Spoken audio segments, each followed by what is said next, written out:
তুমি খাও বলছিস রাজুদা আমাদের সবার জন্য রাত 2টোর সময় বেরিয়ে চলে আসছে যাতে আমরা খেতে পারি, বন্ধুরা যাতে সবাই এসে রাজুদাকে দেখতে পারে। মানুষটা নিজে না থেকে আমি 10 দিন আগে দেখে গেছি কেমন, এখন আরো খারাপ হয়ে গেছে। বলো তো বন্ধুরা, নিজের তো একটু যত্ন নিতে হবে নাকি বলো? রাতের খাটিয়ে বেড়ে গেছে না, ময়দা ময়দা বেশি মাথাতে হচ্ছে।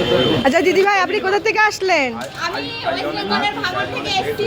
আচ্ছা, তো রাজুদার কাছে কি আগেও একবার এসেছিলেন? রাজুদার কাছে আগেও একবার এসেছি, রাজুদার সাথে আমার ফেসবুক প্ল্যাটফর্ম থেকে পরিচয়। সত্যি এখন বর্তমানে রাজুদা নিজের বোন বললেও খারাপ হবে না। জানি না রাজুদা আমাকে কতটা ভালোবাসে, তবে রাজুদাই জানে। তবে আশা করি রাজুদা আমাকে প্রচুর ভালোবাসে। আর আখের রস নিয়ে এসেছেন, রাজুদার পরোটা খেয়েছেন? আমি দিদি সত্যি কথা, আমার ছেলে খেয়েছে, আমার পরিবারের সবাই খেয়েছে, আমার পরোটাটা আমি খাই না, ঠিক আছে? আচ্ছা, আমার কিছু শারীরিক সমস্যার জন্য আমি পরোটাটা খাই না, কিন্তু রাজুদার পরোটা খুব সুন্দর, খুব ভালো। বন্ধু তোমরা সবাই এসো শিয়ালদা এনআরএসের পাশে বাদিকে চলে আসবে, এনআরএসের গেটে দেখবে রাজুদাকে তোমরা দেখতে পাবে। তোমরা সবাই এসো, রাজুদাকে আরো বেশি বেশি করে ভালোবাসা দাও। আমি চাই আমাদের রাজুদা একদম ফরিউতে চলছে, আরো যেন রাজুদা বিশ্ব ভাইরাল হয়ে যায়। ভাইরাল তো হয়েই গেছে, প্রত্যেকটা কোনায় কোনায় যেন রাজুদার নাম থাকে। আমি বন্ধুদের কাছে এতটুকু রিকোয়েস্ট করবো, আমার মেটা বন্ধুর কাছে আমি রিকোয়েস্ট করবো, মেটা বন্ধু তোমার কাছে আমি হাত জোড় করে রিকোয়েস্ট করছি, সবাইকে ভাইরাল করবো। আমার রাজুদা যেন আরো আরো সমস্ত কোনায় কোনায় রাজুদার নাম যেন একদম। তো আমি তো এরকম সোশ্যাল মিডিয়া থেকে বোনের সাথে পরিচয়, ভালো এবং ফেসবুকে অনেকটা অ্যাক্টিভ।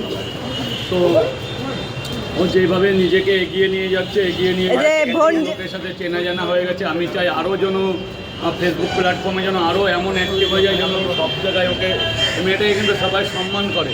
একদম, মানুষের অনেকের দেখতে খারাপ হলে ব্যঙ্গ, কিন্তু ব্যঙ্গ নাকে প্রত্যেকটা লোক বোন হিসাবে প্রচুর ভালো ভালো ক্রিয়েটাররা সম্মান করে, আমিও সেই সম্মান করি। তো এগিয়ে যাও এভাবেই, মানুষের পাশে থাকো, মানুষের ভালোবাসা, মানুষকে ভালোবেসো, তাহলেই তো তুমিও ভালোবাসা পাবে। আর সত্যি এটাই আমি অনেক বড় তোমরা বিশ্বাস করবে না বন্ধু, আমি রাজুদা এমন একটা মানুষ, আমি কোনোদিন ভাবিনি যে আজকের বর্তমানে আমি রাজুদার নিজের বোনের জায়গাটা নিতে পেরেছি। এটা আমার কাছে অনেক লাকি। এত এত বন্ধুদের মাঝে দেখো, ঘুরিয়ে দেখাও বন্ধুদেরকে, এত এত বন্ধুদের মাঝে আমি ভিড়ে এসে অনেকটা দূরে, ঠিক এতটা দূরে আমি দাঁড়িয়েছিলাম, এতটা দূরে রাজুদা আমাকে যে অত দূর থেকে বলছে যে তুই ওখানে দাঁড়িয়ে আছিস কেন, এটা আমার জীবনের সবচেয়ে বড় পাওয়া। সত্যি আই এম টু লাকি। আমার তো নিজের কোনো দাদা নেই, সত্যি আমি রাজুদাকে পেয়ে সত্যি খুব ধন্য।